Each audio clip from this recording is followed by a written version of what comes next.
नमस्कार, मी गणेश. वेळेच्या सुरुवातीला एक नजर आजच्या सुपरफास्ट बातम्यांकडे. विधानसभा निवडणुकीसाठी अवघ्या काही महिन्याच्या कालावधी शिल्लक असून सर्वच पक्ष विधानसभा निवडणुकीच्या तयारीत आहे.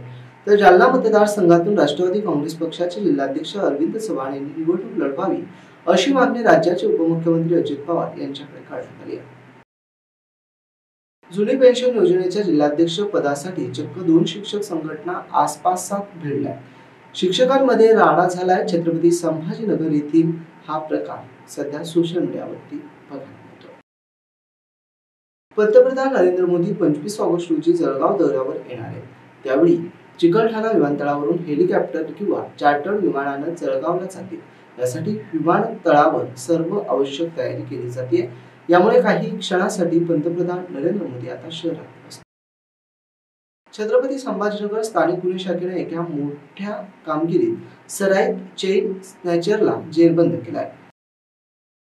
महाराष्ट्र प्रदेश महिला काँग्रेसच्या अध्यक्षा संध्या सव्वालाखे यांच्या आदेशानुसार छत्रपती संभाजीनगर शहर आणि जिल्हा महिला काँग्रेसच्या वतीने शहराध्यक्षा दीपाली मिरसाळ यांच्या नेतृत्वात बदलापूरमध्ये झालेल्या बाललैंगिक अत्याचाराविरोधात क्रांती चौकात निदर्शने करण्यात आली आहेत.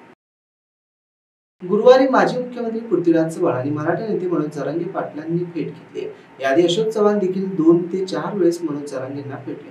या भेटीवर ओबीसी नेते लक्ष्मण ठाकरे यांनी प्रतिक्रिया दिली आहे.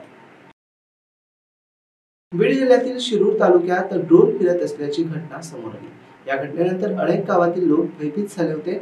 यावर आता भाजपा आमदार सुरेश धस यांनी प्रतिक्रिया दिली आहे. बघूया ते काय म्हणाले. माजी मुख्यमंत्री पृथ्वीराज चव्हाण यांनी मराठा आंदोलक मनोज जरांगे पाटील यांची भेट घेतली. सातारा दौऱ्यावर असताना मनोज जरांगे पाटील यांची तब्येत खालावली होती. तेव्हा पृथ्वीराज चव्हाण यांना भेटायचं राहून गेल्यानं ते आता आल्याचं मनोज जरांगे म्हणाले.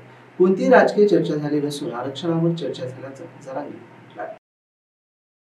माजी मुख्यमंत्री पृथ्वीराज चव्हाण यांनी मराठा आंदोलक मनोज जरांगे पाटलांची भेट घेतली आहे.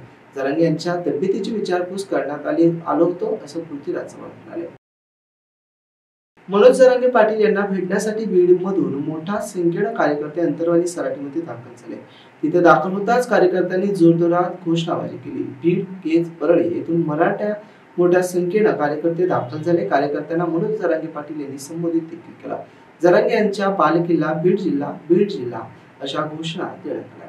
याबरोबरचे बातमीपत्र संपलं. पुन्हा भेटूया बातमीपत्राच्या पुढील भागात. तोपर्यंत पाहत राहा.